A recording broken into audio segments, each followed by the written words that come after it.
ได้เป็นหมื่นเป็นแสนนักเผยแผ่นั้นนอกจากอบรมตามหลักสูตรธรรมดาเพื่อให้ได้วุฒิบัตรรับรองแล้วพึงอบรมเรื่องการเทศนาการเขียนการค้นคว้าซึ่งอาจจะเป็นเรื่องเฉพาะตัวแต่ก็สามารถฝึกขึ้นมาได้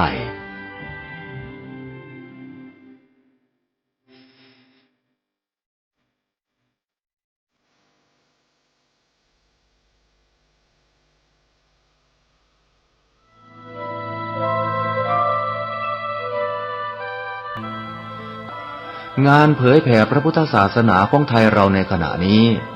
อยู่ในลักษณะตั้งรับมากกว่ารุกไปข้างหน้ายุคแห่งการแข่งขันยุคแห่งการกล่าวอ้างเสรีภาพผู้เข้มแข็งจะชนะ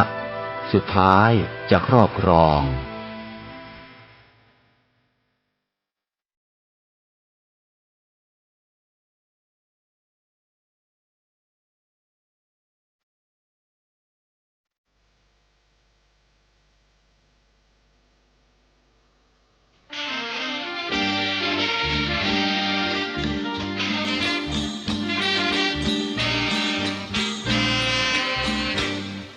สิก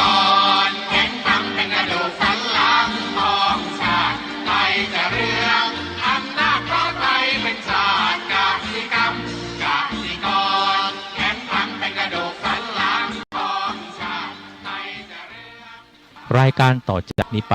ขอเชิญท่านผู้ฟังทุกท่านเข้าสู่รายการดีมีคุณค่าน่าติดตามรายการเกษตรเพื่อชีวิตดำเนินรายการโดยกลุ่มรักเกษตรประสานงานโดยนายพิชัยคงพิทักษ์คณะเกษตรมหาวิทยาลัยเชียงใหม่หมายเลขโทรศัพท์053944030ขอเชิญทุกท่านติดตามรับฟังได้ณบัดนี้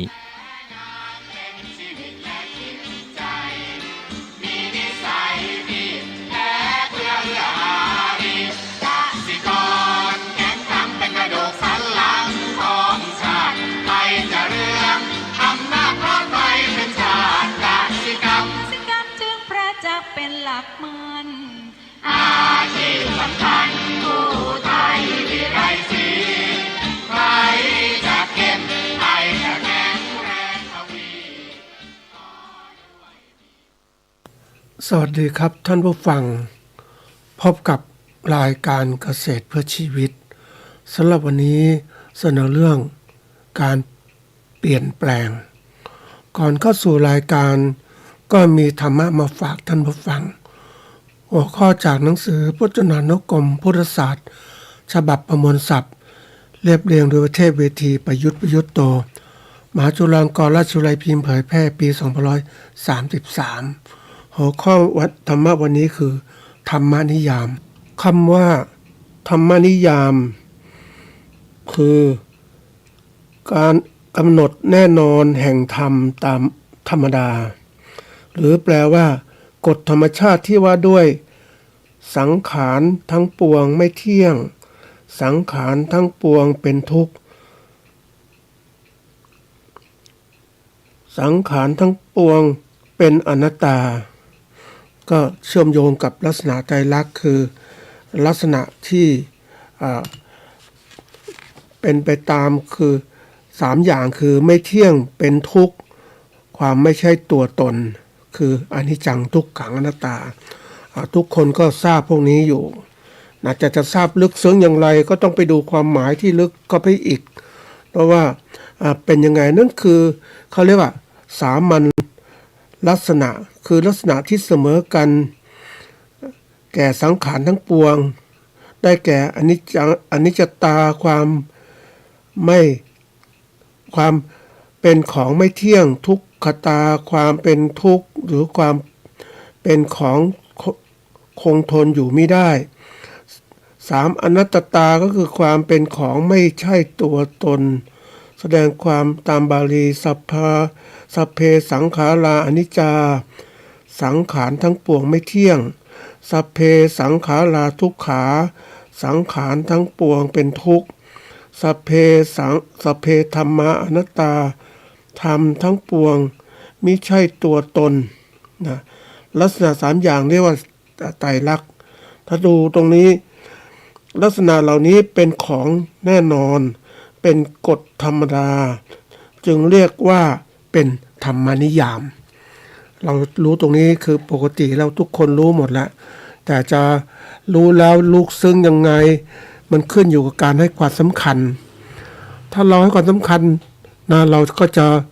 ใส่ใจมันมากขึ้นว่าทุกอย่างนั้นมันเป็นอย่างนี้เราต้องให้ความสำคัญแล้วเราเอาสิ่งเหล่านี้มาเป็นตัวเขาเรียกว่าเป็นตัวช่วยเราในการตัดสินบางสิ่งบางอย่างบางทีทุกอย่างเราก็มัดยึดมั่นถือมั่นว่าเป็นอันนี้เป็นของเราอันนี้สังขารทั้งเราเป็นทั้งหมดของเราหมดแหละเราคิดว่ามันเป็นยึดมั่นถือมั่นแล้วเนี่ยมันก็เกิดความที่ว่าไม่ผ่อนคลายไม่เข้าใจความเป็นจริงเมื่อมันยึดมากมันก็อยากมากกำหนดมากก็ไม่เข้าใจความเป็นจริงก็เลยกลายเป็นว่าถ้าเกิดสิ่งเหล่านั้นมันเป็นไปตามสามัญลักษณะปุ๊บเราก็จะทุกข์มากขึ้นทุกข์ใจทุกข์กายทุกข์ใจทุกข์มากคนปัจจุบันก็เรียกคนก็เรียกคนนะก็ยังเป็นคนแต่จะเป็นจิตใจของคนเหล่านั้นยังไม่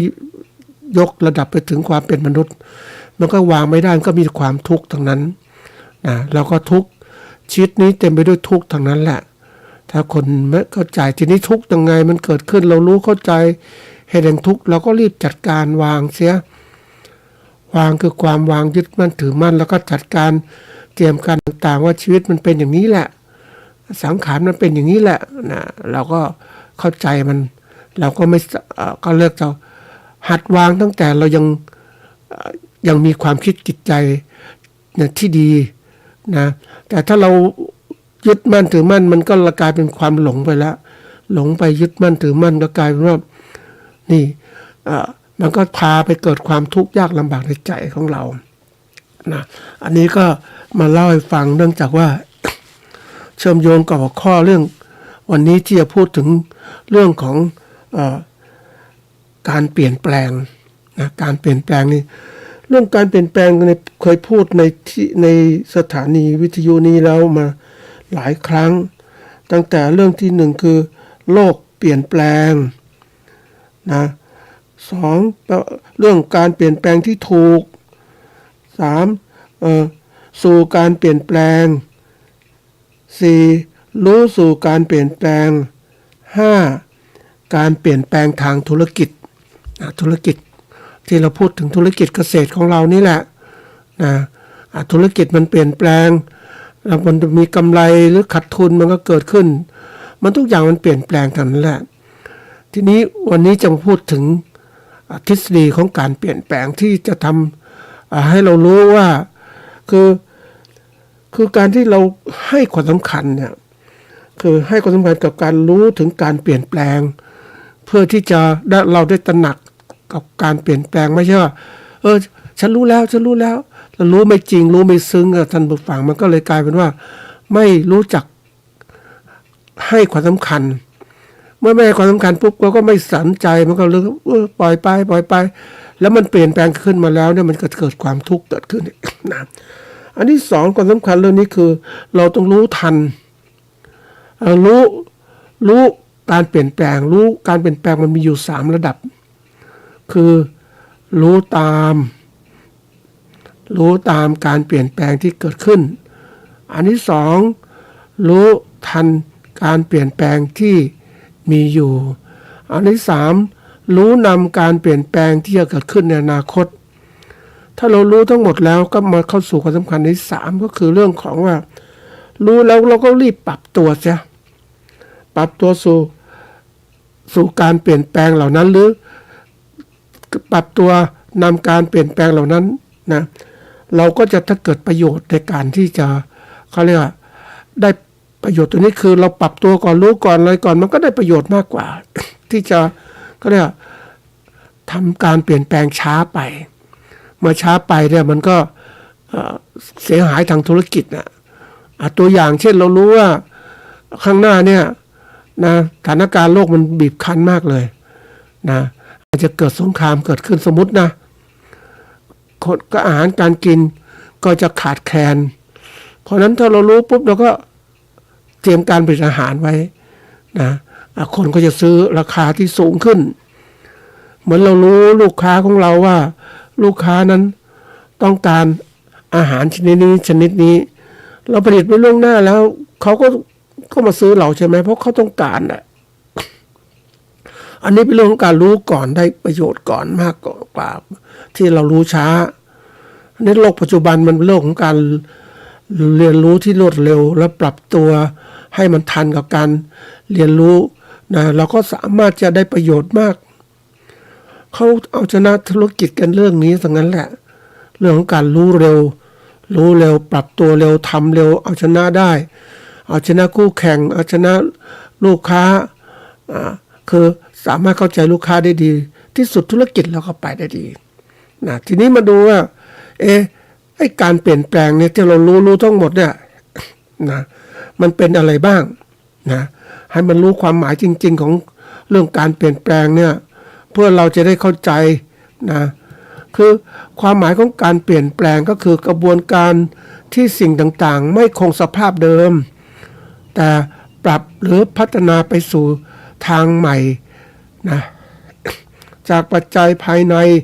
และภายนอกในบทขององค์กรหรือธุรกิจมักหมายถึงการบริหารการเปลี่ยนแปลงนะเพื่อการปรับตัวให้ทันโลกที่ไม่แน่นอนเรารู้แล้วก็ปรับตัวเนี่ยคือการบริหารปกติเราการบริหารคือการจัดการปัจจัยต่างๆเพื่อก่อให้เกิดประโยชน์คือได้บรรลุวัตถุประสงค์ของการจัดการเหล่านั้นนะนี่จัดการปกติเราในแง่ธุรกิจก็มักจะจัดการ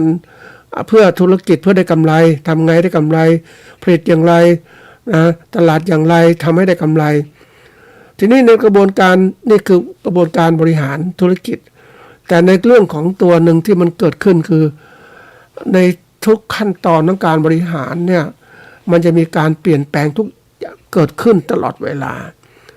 นะบริหารใหม่ก็คือเรื่องของการบริหารการเปลี่ยนแปลงที่เราต้องปรับตัวเปลี่ยนแปลงอยู่ตลอดเวลามันขึ้นอยู่กับปัจจัยภายนอกและภายในปัจจัย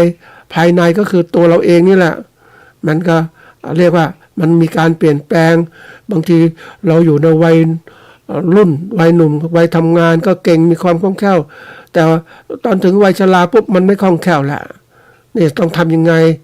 นักธุรกิจบางคนเขาก็เลยว่าเราทำไม่ได้ดีแล้วนั่งคิดอย่างเดียวก็พอแล้วไม่ต้องทำแล้วไม่มีแรงงานเนี่ยก็คิดสั่งการจ้างคนมาทำแทนนี่ตัวอย่างนี่บริหารภายในตัวองค์กรของเราในใจของเราอีกแบบหนึ่งก็คือว่าภายนอก ภายนอกที่มันเกิดขึ้นมันมีหลายปัจจัยท่านผู้ฟังอย่างที่เคยเล่าไว้บ่อยครั้งมากที่สุดก็เรื่องของปัจจัยภายนอกก็คือทุกอย่างรอบตัวเรานี้แหละเศรษฐกิจสังคมการเมืองการปกครองสิ่งแวดล้อมที่มันเยอะแยะไปหมดแล้วมันเปลี่ยนแปลงวันนี้สิ่งแวดล้อมที่มันเปลี่ยนแปลงเร็วมากก็คือเรื่องของสิ่งแวดล้อมธรรมชาติคือตัวที่หนึ่งสิ่งแวดล้อมตัวถัดมาก็คือเรื่องของวิทยาศาสตร์นวัตกรรมต่างๆเทคโนโลยีต่างๆที่มันเกิดขึ้นความรู้ทางวิทยาการมันมากขึ้นมันก็สร้างเทคโนโลยีใหม่ก็สามารถมาสร้างนวัตกรรมใหม่ๆอย่างวันนี้ก็บอกว่าที่มากที่สุดที่ใช้กันเร็วก็ตื่นตัวมากก็คือเรื่องของปัญญาประดิษฐ์คือ artificial intelligence เนี่ยแหละนั่นคือตัวสำคัญที่ทำให้เกิดการเปลี่ยนแปลงมากมายแล้วมันเร็วอยากจะได้ข้อมูลค้นคว้าต่างมันเร็วยังนึกถึงแต่ก่อนเวลาจะหาข้อมูลเนี่ยและสมัยนู้นก็มักจะเข้าไปเริ่มต้นก็คือหาหนังสือใหม่ๆอ่านหนังสือคือตำรับตำราใหม่ๆมานั่งอ่านทำเข้าใจอันนี้ก็ทำให้เร็วขึ้นต้องมีเงินทุนซื้อหนังสือหรือตำราใหม่ๆถัดมามันเริ่มจากการใช้ตัวนี้เข้าสู่ระบบของการอินเทอร์เน็ตก็สามารถค้นหาความรู้ทางอินเทอร์เน็ตได้ใน Google แล้วก็ได้ก็ค้นหาไปทีนี้มันก็อ่านทีละเรื่องทีนี้มันเยอะท่านผู้ฟังความรู้มันเยอะเนี่ยทำไงดีก็เราต้องใช้ AI คือปัญญาประดิษฐ์เข้ามาช่วยไม่ว่า ChatGPT หรือว่าPerplexity แล้วแต่มีหลายตัวก็เข้าไปค้นข้อมูลมันทำให้เราได้ข้อมูลที่สรุป เพราะเราไม่มีโอกาสที่จะไปศึกษารายละเอียดมากมายเราตอนนี้เอาแค่หัวข้อก่อนหัวข้อที่มันสรุปมาแล้วก็มาเรียบเรียงเพราะความรู้มันเยอะมากยิ่งอนาคตข้างหน้าเนี่ยความรู้มัน มันมีมากมายท่านผู้ฟังมันนึกถึงมันโลกมันเปลี่ยนอ่ะแล้วคนที่เขาสำเร็จทางธุรกิจเขามีความรู้ที่มากเขาสามารถคนรู้มากท่านผู้ฟังก็คงรู้ว่าก็เหมือนคนเห็นโลกทัศน์มากกว้างขวางมากก็ตัดสินใจอะไรได้ ถูกต้องและรวดเร็วมากขึ้นกำหนดวิสัยทัศน์นะแล้วก็กำหนดภารกิจที่จะทำส่วนคนรู้น้อยไม่รู้อะไรเลยนี่มันโอ้โหมันไม่ทันท่านผู้ฟังเหมือนเราผลิตข้าวมาเนี่ยเราว่าเราทำดีที่สุดนะผลิตข้าวมาแต่เราผลิตข้าวมาเนี่ยปริมาณข้าวมากตลาดมันล้นอ่ะแล้วคนอื่นก็ผลิตกันอีกคือแล้วก็อย่างผู้บริโภคก็น้อยลงอะไรอย่างเงี้ยนะแล้วผู้บริโภคก็หันไปกินแทนที่กินข้าวของเราไปกินเดี๋ยวนี้ไปกินขนมปังไปกินข้าวสาลีอย่างที่กินอย่างอื่นกินบางคนกินเนื้อกินอะไรกินไก่ไม่กินข้าวบ้างเลือกกินอาหารอื่นทดแทนแล้วก็เราจะทำข้าวไปขายใคร นี่คือตัวอย่างคือเรารู้ไม่ทันพฤติกรรมของผู้บริโภคที่เปลี่ยนแปลงนะฮะนี่คือนั้นความสำเร็จในการบริหารนะการเปลี่ยนแปลงนี่คือตัวสำคัญเพราะในทุกขณะที่บริหารธุรกิจของเราเนี่ยคือบริหารเรามีเป้าหมายหลักคือต้องได้กำไร นี่ทีนี้ในกระบวนการบริหารไปสู่กำไรเหล่านั้นมันจะมีการเปลี่ยนแปลงในระหว่างกระบวนการเหล่านี้มันก็มีการเปลี่ยนแปลงอยู่ตลอดเวลาในเส้นทางการเปลี่ยนแปลงเมื่อเราเดินทางนั่นแหละเดินทางไปสู่ที่หนึ่งอย่างเงี้ยในระหว่างเดินทางก็มี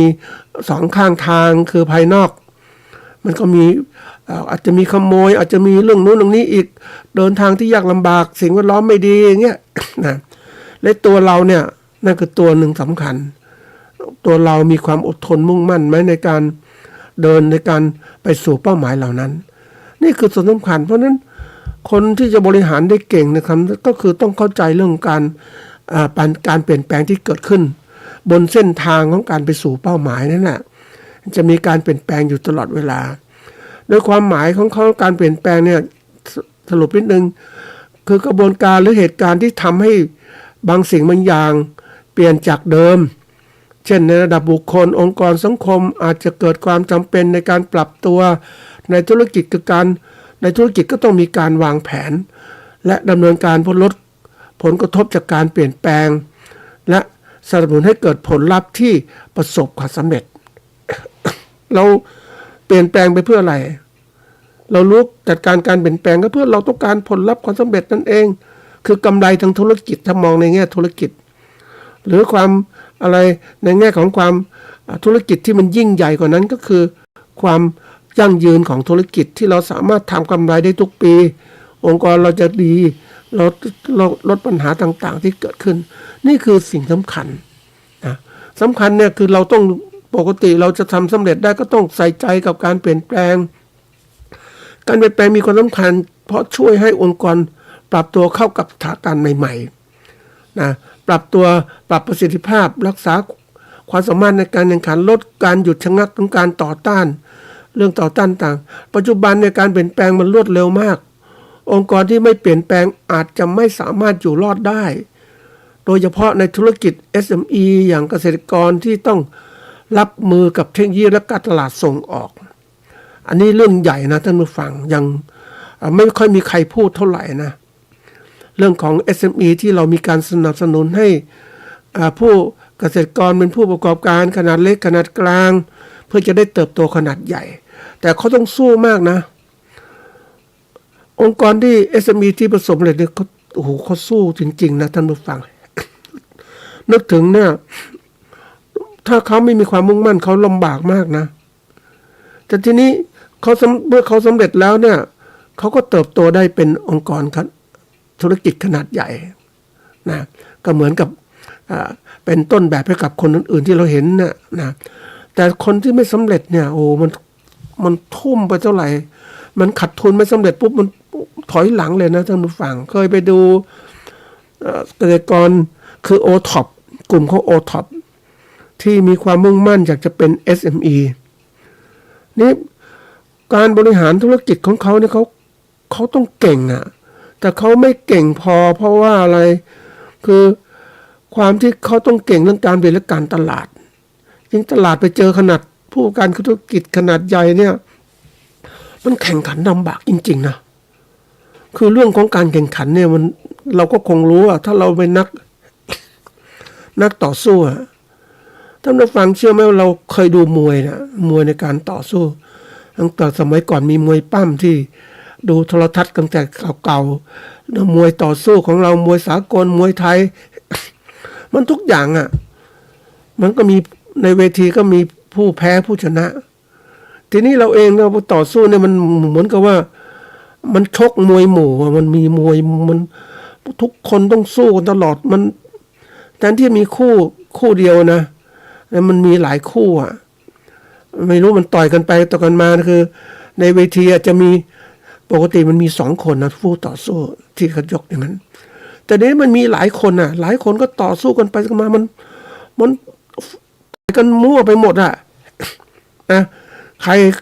เก่งก็อยู่รอดได้ใครไม่เก่งก็ล้มลงไปก็แพ้ไปนี่พวกโอท็อปต่างๆที่แพ้ไปนั่งเห็นแล้วก็นึกถึงโอ้โหนี่เขาพยายามต่อสู้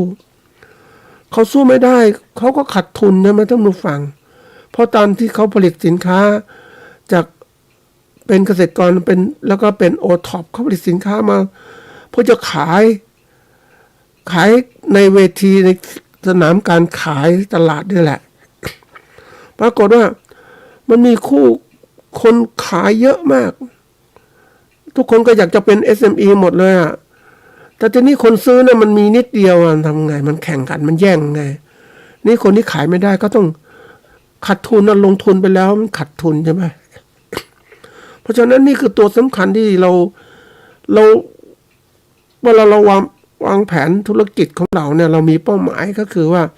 เราต้องการกำไรแต่บนเส้นทางของการเดินสู่กำไรนั้นมันจะมีความเสี่ยงตลอดเวลาไอ้ความเสี่ยงตัวนี้คือมันเกิดขึ้นความไม่แน่นอนนั่นแหละมันก็ทุกอย่างมันเปลี่ยนแปลงอ่ะมันมาจากเหตุภายนอกและภายในตัวเราเองด้วยนั่นแหละมันก็เกิดขึ้น บางทีเกษตรกรหวังจะผลิตข้าวตัวอย่างนะตั้งใจผลิตข้าวขายเพื่อหวังผลกำไรคือวางแผนสวยหรูมากจะได้กำไรนะมุ่งหมายนี่คือเป้าหมายแต่ระหว่างผลิตนั้นน่ะ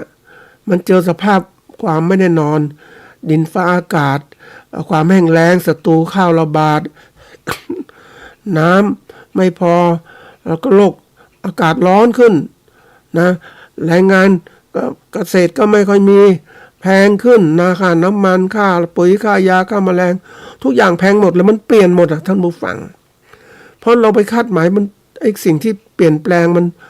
นบางอย่างมันกำหนดไม่ได้ปัจจัยภายนอกกำหนดนอกตัวเรากำหนดได้ไม่ได้หรอกเพราะว่ามันขึ้นอยู่กับแล้วแต่ข้างนอกแต่ปัจจัยภายในตัวเราเองเราก็บอกกำหนดได้อย่างเราทำเนี่ยเรานึกถึงหวังเราก็ทำเต็มที่นะเหนื่อยก็เหนื่อยสู้กับการผลิตข้าวนะนี่เราคุมได้ตัวเราแต่เราก็ยังเหนื่อยใช่ไหมเพราะมันทำงานเต็มที่เลยตั้งแต่เช้าตัวอย่างนะเวลาที่เราไถนาเนี่ยออกตอนเช้านะประมาณทักแสงเรืองรองขึ้นมาปุ๊บก็เอาควายไถนาเลยเนี่ยเพราะว่าถ้าออกสายมันร้อนไถไปถึงประมาณทัก7-8 โมงเนี่ยบ้านโมงปุ๊บมันร้อนอ่ะร้อนเราด้วยก็ร้อนควายก็ร้อนมันไปไม่ไหวมันเดินเหนื่อยเราก็เหนื่อยก็ต้องหยุดแล้วครับมันทำแล้วก็พักผ่อนแล้วบ่าย3 โมงบ่าย4 โมงก็ทำอีกเพราะไม่ให้ร้อนนี่ขนาดตัวเราเองนะท่านผู้ฟังเรายังกำหนดไม่ได้อย่างเนี้ยมันเปลี่ยนแปลงอย่างนี้มันต้องคิดนะท่านผู้ฟังในการฐานะที่แบบเราอยากจะสำเร็จทางธุรกิจก็ต้องคิดให้มากขึ้นคิดว่ามันต้องเตรียมการล่วงหน้านะไม่ใช่ว่าคนเราเนี่ยคิดอยู่ในเนี้ยแต่ไม่คิดอยู่ในอดีตบางคนจมอดีตเราคิดในปัจจุบันเราคิดถึงอนาคตอีกแต่เราคิดมองอนาคตเราคิด เพื่อเป็นเป้าหมาย แต่ว่าเราอยู่กับปัจจุบันเราต้องรีบทำตัวโดยหลักการของการเปลี่ยนแปลงเนี่ยมันเกิดขึ้นหลายอย่างมากนะท่านผู้ฟังมันจะเกิดขึ้นหลายตัวทีเดียวการเปลี่ยนแปลงเนี่ยเราจะคุมได้ง่ายก็คือเราต้องเข้าใจหลักการสำคัญของการเปลี่ยนแปลงคือการสร้างวิสัยทัศน์ที่ชัดเจนนะการสื่อสารที่มีประสิทธิภาพการมีส่วนร่วมของทุกฝ่ายการฝึกอบรม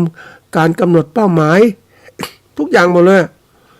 เนี่ยคือตัวสำคัญมันจะถ้าเรามีความมุ่งมั่นคือการสร้างวิสัยทัศน์ที่ชัดเจนเรามองไปชัดเจนว่าเป็นยังไงสื่อสารยังมีภาพถ้าเราองค์กรของเราเป็นยังไงบ้างอย่างเราครอบครัวทำนาเป็นยังไงก็คิดดูสื่อสารลูกมันจะช่วยไหมนะสามีปัญญาทำด้วยกัน2 คนลูกจะช่วยไหมแล้วนะเรามีแรงงานอย่างต่างมีการที่จะลงมือกันไหมสมัยก่อนเนี่ย20-30 ปีมาเนี่ยก็เรียกว่าเกษตรกรเนี่ยก็จะมีการลงแขกมีการร่วมมือกันเพราะว่ามันแรงงาน2 คนมันทำได้ช้าจะดำนาจะปลูกข้าวมันทำได้เท่านี้เพราะนั้นวิธีการก็คือให้มันทำเสร็จทีเดียวก็ลงแขกนี่คือโบราณการลงแขกก็ต้องเอามือกันไปช่วยกันทำอันไหนวันไหนคนนี้จะทำเป็นเจ้าภาพก็30 คน20 คนไปร่วมกันทำให้มันเสร็จเลยนี่คือการลงแขกนั่นเองทีนี้ก็ต้องมีการสื่อสารถ้าเราธุรกิจแล้วทุกคนต้องมีความรู้ความสามารถในการเข้าใจหลักการด้วยกันนี่คือตัวสำคัญที่สุดเราต้องมีเป้าหมายอย่างที่บอกว่ามีเป้าหมายชัดเจนมีตัวชี้วัดมีความมีส่วนร่วมมีการใช้กันเมื่อมีเวลาเป็นตัวกำหนดว่าเฮ้ยต้องมีเวลานะทำด้วยกันมันกำหนดนี่คือหลักการที่ทำเพื่อเอาชนะเขาเรียกว่าการเปลี่ยนแปลงให้ได้วิธีการของการหลักที่ว่าในการทำการเปลี่ยนแปลงเนี่ยมันอย่างที่บอกว่าง่ายๆเนี่ยการเปลี่ยนแปลงต่างๆมันเกิดขึ้นเนี่ยนะหรือบางทีคนเขาเรียกว่าใช้วิธีการ3 ขั้นตอนนะอย่างโมเดลของเลวินเนี่ยเขาบอกว่าอันที่1คือละลายของเก่าละลายพฤติกรรมเดิมนั่นแหละอันที่2สะสมของใหม่หรือเปลี่ยนใหม่อันที่3นำของใหม่ไปปฏิบัติละลายของเก่าสะสมของใหม่นำของใหม่ไปปฏิบัตินี่ง่ายๆคือเปลี่ยนแปลงนิสัยของเรานี่แหละเรามีพฤติกรรมเดินยังไงปล่อยมันไปเปลี่ยนใหม่เอาพฤติกรรมใหม่ๆเข้ามาดีเอาสิ่งใหม่ๆมาใช้แล้วก็นำสิ่งใหม่ไปปฏิบัติความรู้ต่างๆก็เช่นกันเหมือนกันแหละเราจะคิดว่าความรู้เดิมมันดีมีอะไรมันต้องเปลี่ยนใหม่ทั้งนั้นน่ะมันเพราะว่าโลกมันเปลี่ยนน่ะเราต้องเอาความรู้ใหม่ๆมาใช้และนำความรู้ใหม่ไปนำจริงจังให้มันเกิดขึ้นผลประโยชน์เกิดขึ้น นี่คือง่ายๆแต่ในขั้นตอนมันก็มีวิธีการตามแบบของคอสเตอร์ก็เขียนไว้8 ขั้นตอนเช่นสร้างความเร่งด่วนสร้างทีมนำสื่อสารวิสัยทัศน์นะชัยชนะชนะระยะสั้นระยะยาวยึดมั่นในการเปลี่ยนแปลงนะเมื่อมันได้ประโยชน์แล้วมันก็เกิดการยึดมั่นว่าสิ่งนี้ดีแล้วก็นำไปใช้เกิดขึ้นก็มันก็มีระหว่างที่การเปลี่ยนแปลงต่างๆเหล่านี้มันเกิดขึ้นก็มีตัวหนึ่งที่ต่อต้านการเปลี่ยนแปลงนะก็เรียกเราจะชนะตัวต่อต้านคือเราต้องมีกลยุทธ์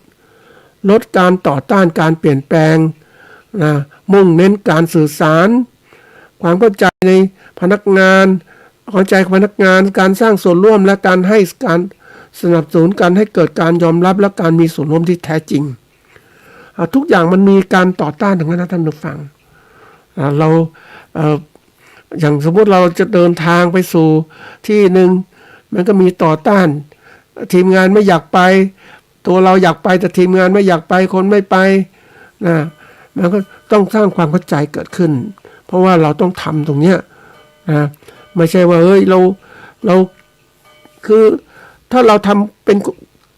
ธุรกิจอย่างบางอย่างมันเป็นคนเดียวมันทำได้แหละนะทำคนเดียวแต่ถ้าองค์กรขนาดใหญ่มันต้องมีการสื่อสารให้เข้าใจทีนี้หลักของการสาเหตุของการต่อต้านเนี่ยมันก็มีธรรมดานะท่านผู้ฟังมันเกิดจากความกลัวการสูญเสียสิทธิอำนาจสถานะความไม่แน่นอนรวมถึงขาดข้อมูลหรือการสื่อสารชัดเจนนะผู้ร่วมงานอาจจะรู้สึกว่าไม่มั่นใจในทักษะใหม่ๆหรือความเห็นผลกระทบเชิงลบต่อชีวิตของเขาก็จะต่อต้าน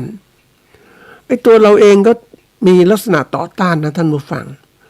ปกติเนี่ยเราเองแต่ละคนนั้นก็มักจะชอบที่พักหรือโซนของความคุ้นชินที่มันสะดวกสบายไม่อยากไปไหนมันอบอุ่นยิ่งหน้าหนาวนี่มัน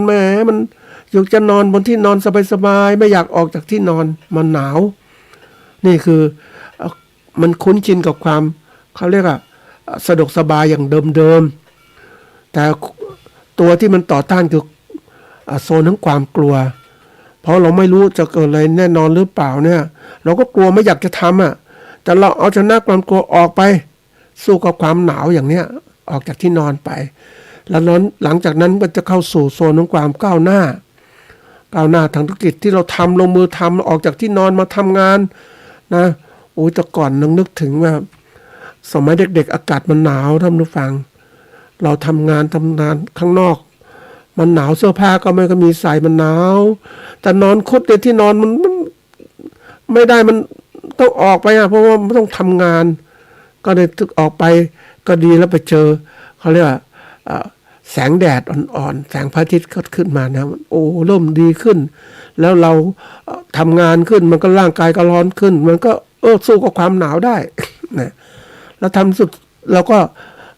ผ่านตรงนี้แล้วก็ทำงานได้ความสำเร็จของงานก็เกิดขึ้นนี่คือความก้าวหน้าแล้วก็นำไปสู่ความยั่งยืนของธุรกิจของเราเพราะนั้นตัวนี้มันลักษณะต่อต้านมันมีตลอดเวลาแต่ขึ้นอยู่กับกลยุทธ์ของเราว่าเราเองเนี่ยเรามองตัวนี้อย่างไรนะเรามองถึงความสำเร็จในชีวิตของเราต้องสู้กับมันน่ะจะไปอยู่นิ่งยังนึกถึงอันนี้นอกเรื่องนิดนึงนึกถึงคนที่ไม่เรียนหนังสือนะท่านผู้ฟัง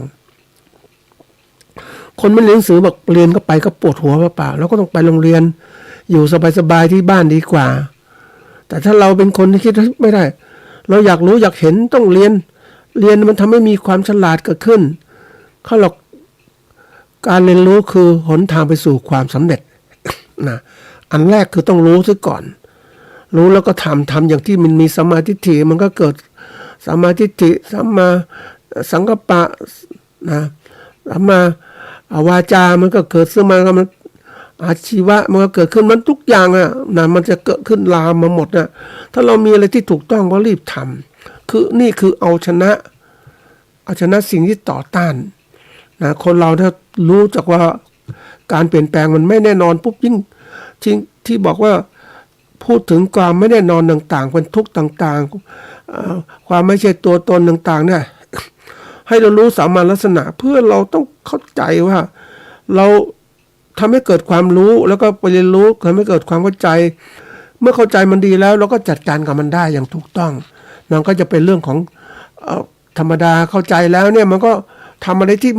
ไม่ติดขัดไม่ติดขัดจริงๆนะมันนึกถึงไอ้คนที่เขาเดินไปสู่เป้าหมายนะเดินไปสู่เป้าหมายอย่างที่ตอนนี้มีคนเดินทุดงต่างๆออกสู่ต่างประเทศเดินคือเดินไปเนี่ยท่านผู้ฟังมันเป็นการฝึกตนฝึกตนในการที่จะต้องไปสู่ความสำเร็จหรือความอะไรในชีวิตก็เนื่องจากเป้าหมายใหญ่แต่การที่ต้องทนลำบากทนตรากตรำทนเจ็บใจในการไปสู่ความสำเร็จมันเกิดขึ้นตลอดเวลามันลักษณะต่อต้านแล้วเอาลักษณะต่อต้านมันเป็นตัวที่ว่า บางคนก็บอกว่าเอาความทุกข์ยากลำบากเป็นตัวทำไปสู่ความสำเร็จเพราะความทุกข์ยากลำบากมันมีอยู่ตลอดเวลาถ้าเราไม่เอาชนะมันเนี่ย เราก็ตกเป็นทาสของมันเราไม่สามารถประสบความสำเร็จในชีวิตได้บางทีเราก็บอกเธอทำยังไงดีก็แน่นอนต้องมีการศึกษาที่มากขึ้นนะเราก็มีเป้าหมายของเรามองประโยชน์ที่ชัดเจนเพื่ออนาคตที่ดีกว่านะแล้วก็รับฟังความเห็นจัดการความกังวลต่างๆที่มันมีอยู่หาความรู้มาทดดูที่เป็นยังไงศึกษาเดี๋ยวนี้เรามีตำรับตำรามากขึ้นก็ศึกษาไป มองเห็นคนเอาตัวอย่างเรามีความรู้น้อยเนี่ยแต่ก่อนมันมีหนังสือนะท่านผู้ฟังวารสารที่พูดของนักธุรกิจที่ประสบความสำเร็จเราก็ดูเขาจะเป็นยังไงเขามีความคิดยังไงนะแล้วก็ดูได้อ่านได้ใช่ไหมแล้วถ้ามีโอกาสพูดคุยกับเขาได้จะดีมากเลยเพราะเราเห็นตัวจริงเนี่ยตัวจริงเขาเป็นยังไงแล้วเราก็เอาความคิดต่างๆมาเอามาใช้นะมีคนที่เขาเราร่ำรวยนะท่านผู้ฟังเป็นเศรษฐีของโลกเลยนักธุรกิจแต่คนนี้เป็นเรื่องที่เขาได้ฟังความคิดเห็นของผู้ประสบความสำเร็จเขาก็เอาความรู้เหล่านั้นมาประยุกต์ใช้แล้วก็พัฒนาตนเองอยู่ตลอดเวลาที่สุดเขาก็สำเร็จจริงๆก็กลายเป็นเศรษฐีของโลกเนี่ยนะนี่คือตัวอย่างการที่จะหาความรู้ต่างๆพูดคุยปรับต่างๆตรงนี้แล้วลงมือทำลงมือทำโดยทางเลือกที่ถูกต้องนะท่านผู้ฟังวางแผนในชีวิตของเราไม่ใช่ว่าปล่อยปละละเลยนะอย่างเราเป็นเกษตรกรหรือผู้ประกอบการเกษตรนักธุรกิจเกษตรมันต้องมีแผนมีอะไรต่างๆแล้วดำเนินการตามแผนมันแต่ละขั้นตอนจะเกิดอะไรเกิดความกระตือร้นเกิดความอยากสำเร็จนะมันจะเกิดขึ้นแล้วมันสำเร็จแล้วมันก็เป็นขั้นตอนทำให้เรามีกำลังใจในการที่จะทำความสำเร็จในขั้นต่อไปนะโดยตรงจริงแล้วเนี่ยเรื่องเหล่านี้มันเรื่องของการเขาเรียกมีความรู้มีทักษะความสามารถแรงจูงใจในการสำเร็จต่างๆอย่างเราสำเร็จทางธุรกิจเนี่ยเมื่อเราได้กำไรนึกถึงเรื่องจริงๆที่เราทำที่ได้ทำมาเนี่ย อย่างเราเพาะเห็ดอย่างมีโอกาสได้เพาะเห็ดขายนะมันขึ้นกว่ามันจะขึ้นยังไงดอกมันทำเป็นยังไงแล้วก็เสร็จแล้วเก็บยังไงเก็บดอกตูมดอกตูมมาขายนะท่านผู้ฟังมันถ้าเก็บดอกบานเมื่อไหร่ปุ๊บเนี่ยราคามันตกนั้นต้องรู้แล้วมันเมื่อได้ทำได้แล้วมันมีกำลังใจมีเงินนะกำลังใจมันก็ทำสิเราก็ทำด้วยคือการที่เราเป็นนักธุรกิจตั้งแต่เด็กๆมันจะฝึกตัวเองมันจะเห็นความสำเร็จที่เกิดขึ้นไม่ใช่ว่าเฮ้ยเรามาฝึกตอนโตหรือจะแก่แล้วเนี่ยมันทำไม่ได้บางคนเห็นช่องทางความสำเร็จมันเขาบอกว่าชีวิตมาเจอพวกของนักศึกษาบัณฑิตเนี่ยที่จบปริญญาตรีไปแล้ว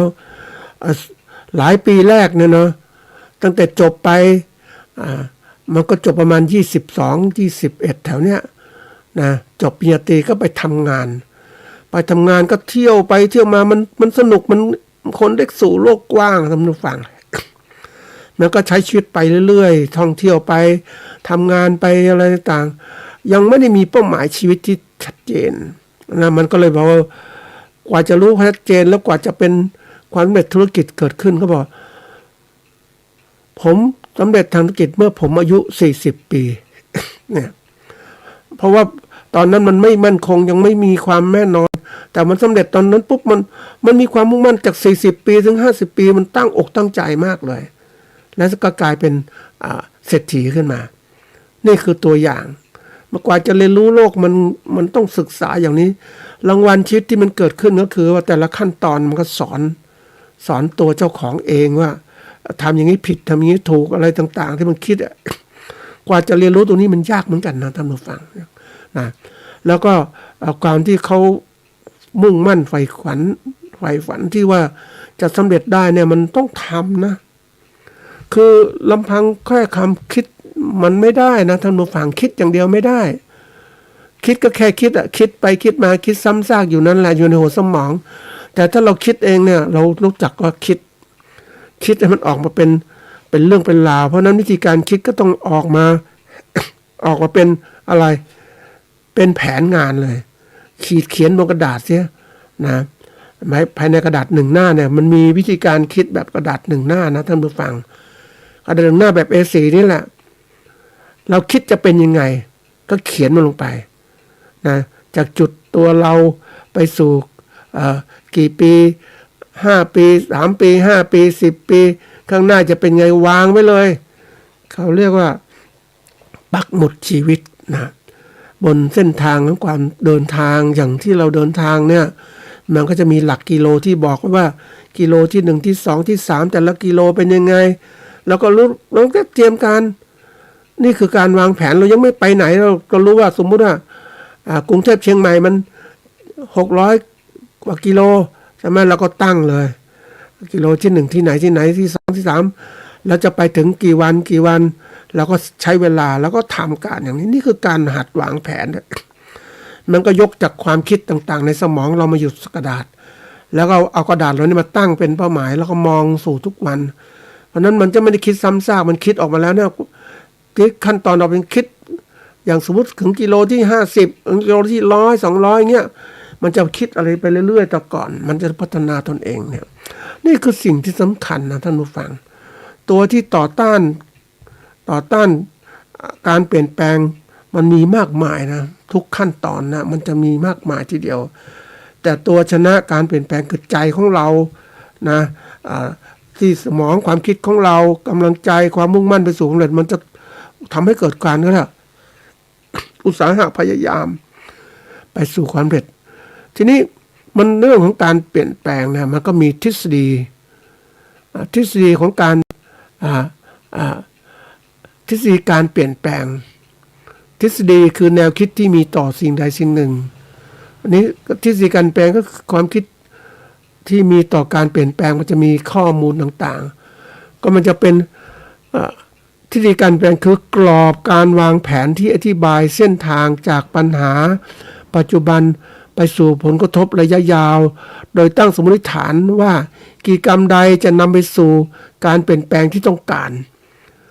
มันจะช่วยทำให้นะเราและทีมงานเห็นภาพชัดเจนวัดผลได้และปรับกลยุทธ์ตามหลักฐานนะเหมือนกับเราที่บอกว่าลงบนกระดาษนี่แหละเห็นไปยังไงนะถ้าเราเป็นนักขับรถเราเดินทางทำยังไงมันมองเห็นคือถ้าคนเดินทางแรกๆมันก็ต้องมีการปักหมุดต่างๆใช่ไหม แต่คนชำนาญปุ๊บมันจะรู้เลยว่าถึงที่ไหนมันคิดในใจปุ๊บไปเลยจิตมันไปก่อนแล้วจิตใจไปก่อนมันรู้จะไปล่วงหน้าตั้งนั้นตั้งกี่ชั่วโมงคือมันรู้หมดนะนี่คือคนที่ผ่านการเปลี่ยนแปลงต่างๆจากรอบแรกมารอบเดินทางนะมันจะเห็นชัดเจนเพราะนั้นอย่างที่บอกว่าเรามีความคิดความอ่านต่างๆก็ต้องคิด ให้มันดีวางแผนก็บอกองค์ประกอบหลักของการที่ดีการเปลี่ยนแปลงเนี่ยก็ต้องมีการก็เรียกว่ามีภาพอยู่2 ภาพเนี่ยนะภาพคือภาพปัจจุบันคือปัญหากลุ่มเป้าหมายสถานการณ์นะที่เราเป็นอยู่อย่างเงี้ย กับภาพในอนาคตมันก็เกิดขึ้นจากการมีวิสัยทัศน์แล้วก็เป้าหมายที่วางไว้นะเป้าหมายที่วางไว้ว่าเรา